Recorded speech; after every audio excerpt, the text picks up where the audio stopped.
En un país formado, donde el voto es la consecuencia directa de criterios y no de opiniones, ahí ya el voto implica la conquista de unas hegemonías políticas, el predominio dentro de la sociedad civil como paso previo de un partido al Estado. Pero aquí no. En un sistema proporcional de listas de partidos, nadie representa a nadie, salvo al jefe del partido. Pero la sociedad, los gobernados, de ninguna manera, porque para ser representados hace falta un poder de representación, es decir, un voto singular, una candidatura uninominal, un sistema que no sea proporcional, que sea por mayoría y minoría, que no tenga lista, que sea lo que inventó Marsilio de Padua, es decir, el invento casi medieval, cuando empieza de Marsilio de Padua, que para que pueda decir si nos representan, hace falta que haya un acto de representación previo, que eso se llama poder, que se haya poder jurídico, no poder político. Hace falta un acto previo que es otorgar poder, lo que todo el mundo sabe que hacen los notarios y los procuradores, se les da poder para que te represente. Lo mismo pasa en la política. Hace falta dar poder a un solo individuo, no a un colectivo ni a una lista, para que ese individuo represente a aquellos a los que le han dado poder a su distrito. He hablado de Marsilio de Padua porque es el primer filósofo y jurista que inventa la representación de las personas. Antes de Marsilio de Padua, tanto en Grecia como en Roma, la representación de las personas era un acto inconcebible, no prohibido, sino inimaginable, porque el concepto de persona impedía que pudiera ser representada por otra. Eso es imposible, son personas distintas, como representaba material, hasta el punto que en el derecho romano, evidentemente el interés de las personas que pleiteaban tenía que ser representado por alguien, se inventó un truco, el derecho romano inventó un truco que se llamó el procurador. En vez de representar a una persona, como hoy, si el derecho romano inventó la procuratio in rem suum, no es de una persona, poder de una cosa, representando una cosa. Los intereses. E indirectamente, el propietario de una propiedad estaba representado, pero indirectamente, porque el procurador a quien representaba no era al propietario, sino a la propiedad, a la cosa. Procuratio in rem suum, en la cosa suya. Pues eso indica que el concepto de representación es un concepto sofisticado, muy elaborado, que fue posible gracias a la influencia espiritualista del derecho germánico, y que cuando llegó al estudio a Marsilio de Padua, escribió una obra maravillosa en la que inventó la representación, la jurídica y la política, claro. Hasta la independencia de Estados Unidos, toda Europa entera creía que la república y la representación de las personas de una república a través de la representación era imposible. Entonces, incluso, bueno, en Venecia, en Suiza, en pequeños territorios puede haber algo, pero todos pensaban que era imposible ni una república de gran extensión y mucho menos la representación, que solamente había una posibilidad de hacer una política popular o no honesta, sin que no fuera de oligarquía, solamente la democracia directa o bien democracia asamblearia, que es el 15M. O sea, el 15M es lo que existió hasta la independencia de Estados Unidos y en algunos cantones suizos. Pero desde la independencia de Estados Unidos y en la revista del Federalista, ahí podéis leer las opiniones de los grandes filósofos, políticos, padres de la patria de Estados Unidos, abominando de la democracia, diciendo que es el régimen peor que puede haber.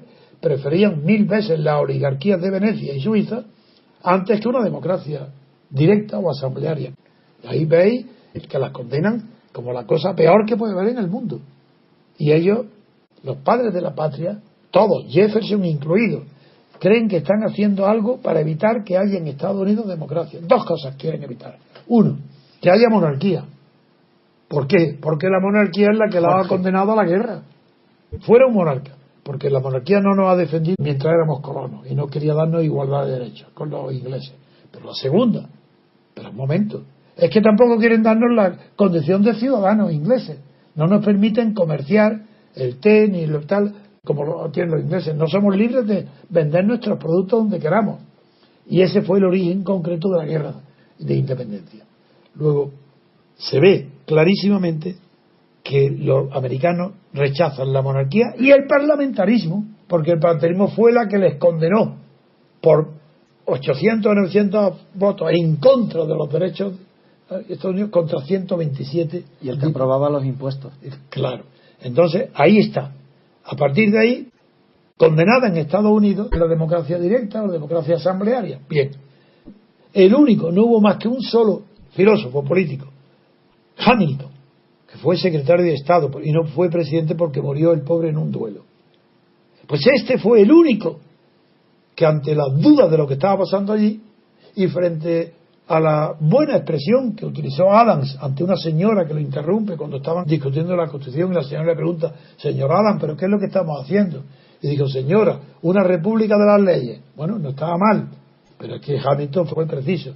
Dice: hemos inventado la democracia representativa, amigos. ¿Qué os parece? Ahí está. Esa fue la respuesta de Hamilton a Madison, a Stephen, a Washington y a todos. Estaban inventando la democracia representativa, que no existía en ninguna parte del mundo. Ellos la inventan. ¿Y en qué consiste? Pues que no es democracia directa, no es una democracia asamblearia, sino que tiene que haber representación. ¿De quién? A través de la representación. ¿Y cómo puede haber representación a través de listas? Imposible. Nosotros no podemos dar la representación a una lista de procuradores en todo el territorio nacional. Eso no existe. Tenemos que dar la representación individualizada. ¿Y a quién? A aquel diputado de distrito. Es decir, lo que hay en Estados Unidos, lo que hay en Inglaterra, que ya lo había antes, y lo que hay hoy en Francia. Eso sí, ahí hay representación. Esos son representantes de los gobernados, de los electores, de los que votan. Pero en el resto de Europa y en España no hay representación. Una de las famosas polémicas que en el mundo de las ideas se conoce fue la polémica entre Stuart Mill y Walter Bayard, que era el director del Economist. Nada menos que una polémica famosísima con Stuart Mill. El filósofo era Stuart Mill, pero el hombre inteligente, práctico para la política era Bayard. ¿Y qué fue la discusión? Pues que Stuart Mill, que no sabía de política práctica bastante poco y que defendió el voto plural, sí, Stuart Mill defendía que el voto de un profesor valía, por ejemplo, 5 y el de un obrero 1. El de un hombre valía 3 y el de una mujer medio. Defendía el voto plural. Si es que el voto lo que añade uno a otro no es el conocimiento, la clase obrera, los ricos, los aristócratas, si es que da igual, lo que el voto añade cada uno a un sistema político es la fuerza. Y en fuerza, claro que somos iguales. Cada persona, cada voto, un individuo, un voto, la misma fuerza. Eso se llama democracia. Porque el demos lo que aporta es la fuerza, que es fuerza, no es poder, no es poder, es la misma fuerza. La democracia por eso está en el voto, siendo representativa. Luego la separación de poderes, eso es una conquista posterior a partir de Montesquieu, que sin ella no hay democracia. Y Estados Unidos responde a esas normas. Bien. Don Antonio, le quería leer una cosa de Carl Smith acerca de la representación, que yo creo que le va a merecer algún comentario. Dice: la voluntad del elector de una lista ha de valer igual que con otros sistemas como voluntad de todos los otros electores. Los diputados de cada partido han de pasar por diputados de todo el pueblo. Se finge, pues, que cada elector nacionalista ha cooperado también a la elección de los diputados comunistas, que forman parte de una diputación, y que igualmente los electores comunistas están representados también por los diputados nacionalistas. Si la división en distritos unipersonales significa un riesgo para la unidad territorial, este sistema significa un riesgo para la homogeneidad. Lo suscribo todo. Bueno, bien, en primer lugar, tienen que saber los que me llaman. Carl Smith funda la ciencia del derecho constitucional. Es verdad que Friedrich y otros son de una categoría inmensa, pero el fundador es él. Pertenece a la República de Weimar. Él lo escribe y en el año 27 es donde escribe su tratado de derecho constitucional, donde están todas estas ideas, en el año 27. Tuvo la desgracia, luego, de que sus teorías de amigo, enemigo, político, política, distinguir todo esto, lo llevó a apoyar el totalitarismo de Hitler. Desde entonces quedó desprestigiado su influencia. Pero luego, ya a tantos años después de su muerte, todavía los comunistas italianos lo han vuelto a dar prestigio, y en Estados Unidos, en algunas universidades también está siendo estudiado como el gran fundador del derecho constitucional. Yo lo conozco muy bien. ¿Sabes que vivió en Madrid? Sí. Yo lo conozco. No, hombre, y aquí en España. Daba clase en el centro de... Creo que lo cuenta Francisco Ayala. Como Sí, Francisco Ayala tiene una introducción buena. Y aquí tuvo un seguidor, que era Javier Conde. Ah, es verdad, sí. Tuvo un seguidor que escribió la teoría del caudillaje, pero fue un seguidor de Carl Schmitt. Bueno, pues yo suscribo todo lo que dice Carl Schmitt de la representación. Pero quería decir que eso se debe a que durante la República de Weimar los juristas se dividieron en dos bloques en un congreso, justamente por la representación, unos defendiendo el sistema proporcional y otros el sistema por distrito individual, entre ellos estaba Carl Schmitt. Y también, que tengo que decirlo, que en esa división en dos bloques en aquella época de la República de Weimar, Leichtholf, el presidente del Tribunal de Bonn, que luego ha sido el gran defensor del sistema de partidos, de la lista proporcional y de la representación, no representación, sino de la integración de las masas a través de listas de partidos, Leichtholf, junto con Schmitt, defendieron como única posibilidad la representación individual, sin listas, no la proporcional, la mayoritaria, por distrito pequeño, como la única posible. Y luego, después de la guerra mundial, el triunfo de los americanos, esto es que lo sabe muy poca gente, pues el triunfo de América le obligó a inventar algo, un expediente, para poder aplicar, hacer la reconstrucción de Europa, que estaba todavía humeando, y para eso mandaron a Marshall, que estaba en la China, fracasó en la China. Es que hay que decirlo todo, es que hay que conocer la historia. Marshall llegó a Europa fracasado en China, que no pudo contraer el comunismo. Amado, la célebre marcha que bien. Y aquí en Europa vino para aplicar el plan Marshall, que era la reconstrucción de Europa. Pero es que la reconstrucción del plan Marshall requería, que fue el fundamento de la Guerra Fría, y también la OTAN. Para todo eso se requería que Estados Unidos, que era dueño absoluto de la mitad de Europa y la otra mitad era la Unión Soviética, a partir de Berlín, que la tenía, era necesario encontrar unos interlocutores. Estados Unidos no tenía personal ni preparación para ocupar Europa y administrarla a Estados Unidos, poniendo a los europeos como esclavos. Eso no era el plan. Tenían que inventarse y crear políticos europeos para que hicieran constituciones europeas y gobernaran a los europeos. Y como no tenían a nadie, porque todos los que se habían opuesto a Hitler y a Mussolini habían desaparecido, estaban aniquilados. Y otros restos no existían. No tuvieron más remedio los americanos desde París, Eisenhower y Marshall, los dos, tuvieron que llamar a los viejos escondidos. Se habían escondido, no habían hecho nada útil, pero no se habían entregado al fascismo. Y fue de Gasperi y Adenauer. Y le rodearon de unas virtudes tan grandes para que aparecieran como los salvadores, burdo, propaganda. Si eran los mismos que habían perdido sin disparar un tiro, habían perdido el poder a manos de Mussolini y Hitler sin que estos tuvieran que disparar un tiro. Pero ¿qué valor, qué talento podían tener de Gasperi y Adenauer? Ninguno. O von Papen, la democracia cristiana. Esos no tenían talento para construir Europa. Pero la inteligencia, reunida en Zúrich en los encuentros de Ginebra desde el año 47, toda la inteligencia europea no sabía cómo salir. Y lo que proponía es volver al mismo sistema que había provocado la guerra mundial. Es decir, la misma sistema parlamentario que no había podido evitar el triunfo del fascismo y del comunismo. Eso es lo que proponían.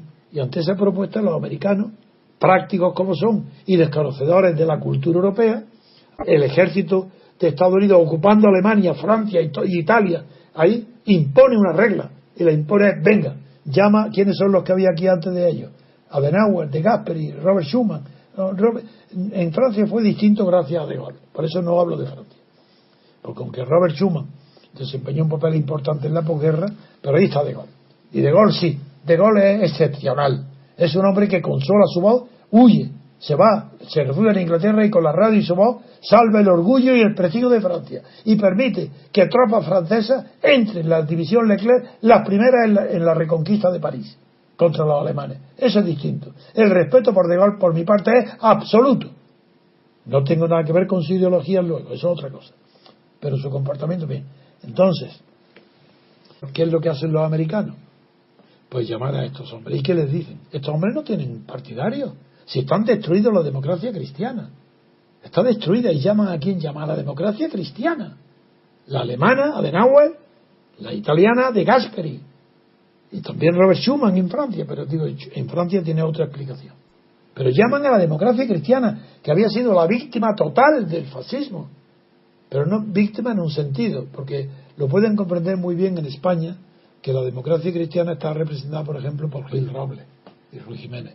Y yo me opuse a la pretensión de Gil Robles, estando yo todavía dirigiendo la batalla, la lucha política contra el franquismo. Pues Gil Robles se opuso a mi idea de la ruptura pidiendo elecciones cuanto antes. Cuando las elecciones deben ser lo último. Unas elecciones, la hegemonía electoral, o es el reflejo de una hegemonía cultural y política anterior, o no sirven para nada, o al contrario, sirven para que se rompan la una y que sea un desastre. La hegemonía electoral es lo último que se produce cuando ya se han ordenado las ideas en un país y hay unas hegemonías culturales y políticas previas a la electoral. Entonces las hegemonías electorales tienen fundamento, si no, no tienen fundamento. Bien, pues aquí, en Europa, la democracia cristiana derrotada, los americanos en París la ponen en el poder y ellos mismos son conscientes, diciendo, bueno, ¿y qué hacemos? No tenemos seguidores, no tenemos partidos. Y son los americanos los que le dicen, claro, conocían, tienen historiadores, conocían la República de Weimar, conocían lo que había antes de Hitler, conocían que lo que había dado el poder a Hitler sin disparar un tiro y a Mussolini sin disparar un tiro con la marcha sobre Roma había sido el sistema proporcional de listas.